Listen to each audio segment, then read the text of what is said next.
Alhamdulillahi Rabbil Alamin. Wassalatu wassalamu ala ashrafil anbiya wal mursalin wa ala alihi wa sahbihi ajma'in. Rabbi shrah li sadri wa yassirni amri wahlul 'uqdatam min lisani yafqahu qawli.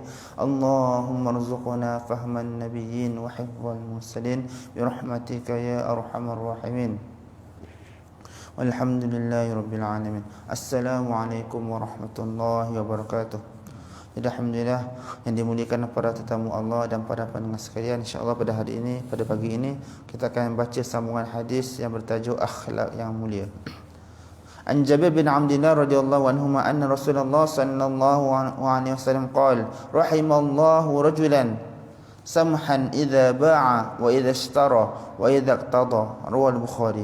Sayyidina Jabir bin Abdullah radhiyallahu anhu meriwayatkan bahawa sesungguhnya Rasulullah sallallahu alaihi wasallam bersabda, semoga Allah Subhanahu wa taala merahmati seseorang hamba yang bertolak ansur dalam berjual beli dan dalam menuntut haknya. Hadis Sahih Bukhari. Diulangi, Sayyidina Jabir bin Abdullah radhiyallahu anhu meriwayatkan bahawa sesungguhnya Rasulullah sallallahu alaihi wasallam bersabda, semoga Allah Subhanahu wa taala merahmati seseorang hamba yang bertolak ansur dalam berjual beli dan dalam menuntut haknya. Hadis Sahih Bukhari.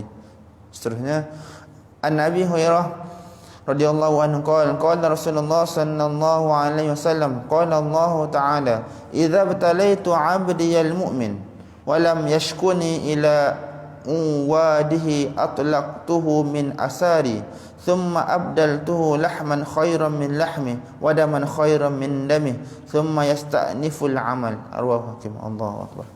Sayyidina Abu Hurairah radhiyallahu anhu berkata, Rasulullah sallallahu alaihi wasallam bersabda, Allah Subhanahu wa taala berfirman, apabila aku menguji hamba-Ku yang mukmin, yakni dengan apa-apa penyakit, dan dia tidak mengadu tentang perbuatanku terhadapnya kepada orang-orang yang datang menziarahinya, maka aku akan lepaskan dia daripada tawananku, yakni aku ampunkan dosa-dosanya. Kemudian aku akan gantikan untuknya daging yang lebih baik daripada dagingnya dan darah yang lebih baik daripada darahnya. Kemudian setelah dia sihat daripada penyakit itu, dia mulakan amalannya yang baru kerana semua dosanya yang lalu telah diampunkan Allah. Hadis Al-Hakim. Diulangi, Sayyidina Abu Hurairah radhiyallahu anhu berkata, Rasulullah sallallahu alaihi wasallam bersabda, Allah Subhanahu wa taala berfirman, apabila aku menguji hamba-Ku yang mukmin, yakni dengan apa-apa penyakit, dan dia tidak mengadu tentang perbuatanku terhadapnya kepada orang-orang yang datang menziarahinya, maka aku akan lepaskan dia daripada tawananku, yakni aku ampunkan dosa-dosanya. Kemudian aku gantikan untuknya daging yang lebih baik daripada dagingnya dan darah yang lebih baik daripada darahnya. Kemudian setelah dia sihat daripada penyakit itu, dia mulakan amalannya yang baru kerana semua dosanya yang lalu telah diampunkan. Mustadrak Hakim. Selanjutnya, An-Nabi Hurairah radhiyallahu anhu an-nabiy sallallahu alaihi wasallam qala man hu'ika layla fasabar wa radiya biha 'anillahi 'azza wa jal kharaja min dhunubi ka yawmin walathu ummu. Rawah Ibnu Abi Dunya. Sayyidina Abu Hurairah radhiyallahu anhu meriwayatkan bahawa Nabi sallallahu alaihi wasallam bersabda, sesiapa yang demam semalaman lalu dia bersabar dan dia redha terhadap Allah Subhanahu wa taala terhadap demamnya itu, maka dosa-dosanya akan dibersihkan daripadanya sebagaimana hari dia dilahirkan oleh ibunya. Hadis Abi Dunya. Diulangi, Sayyidina Abu Hurairah radhiyallahu anhu meriwayatkan bahawa Nabi sallallahu alaihi wasallam bersabda, sesiapa yang demam semalaman lalu dia bersabar dan dia redha terhadap Allah Subhanahu wa taala kerana demamnya itu, maka dosa-dosanya akan dibersihkan daripadanya sebagaimana hari dia dilahirkan oleh ibunya. Hadis riwayat Ibnu Abi Dunya. Targhib.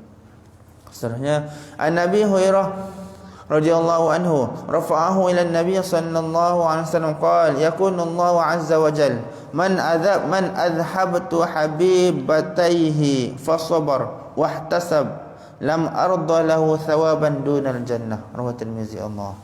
Sayyidina Abu Hurairah radhiyallahu anhu meriwayatkan hadis kursi ini daripada Nabi sallallahu alaihi wasallam bahawa Allah Subhanahu wa taala berfirman, sesiapa yang aku telah ambil dua perkara yang sangat dikasihinya, yakni dua mata, dan dia bersabar serta mengharapkan ganjaran, maka aku tidak redha dengan ganjaran yang kurang daripada syurga untuknya. Hadis At-Tirmizi. Diulangi, Sayyidina Abu Hurairah radhiyallahu anhu meriwayatkan hadis kursi ini daripada Nabi sallallahu alaihi wasallam bahawa Allah Subhanahu wa taala berfirman, sesiapa yang aku telah ambil dua perkara yang sangat dikasihinya, yakni dua mata, dan dia bersabar serta mengharapkan ganjaran, maka aku tidak redha dengan ganjaran yang kurang daripada syurga untuknya. Hadis riwayat Tirmizi. Allah.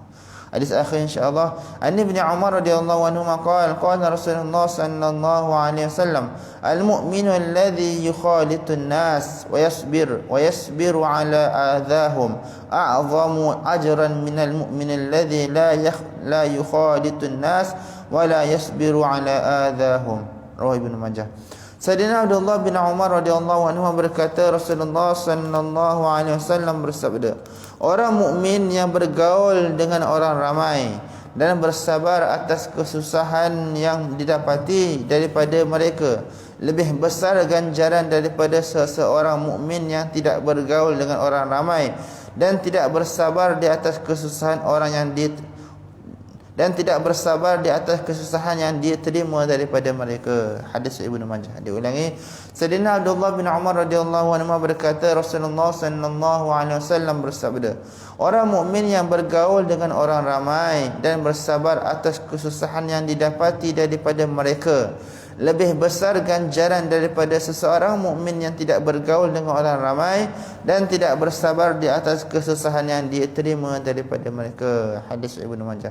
InsyaAllah semoga apa yang kita dengar dapat kita amalkan dan sampaikan insyaAllah. Kita tutup majlis kita dengan tasbih kafarah dan suratul As. Subhanakallahumma wa bihamdika asyhadu an la ilaha illa anta astaghfiruka wa atubu ilaik. Bismillahirrahmanirrahim. Wal 'asr innal insana lafi khusr illa alladhina amanu wa 'amilus salihati wa tawassaw bil haqqi wa tawassaw bis sabr. Alhamdulillah.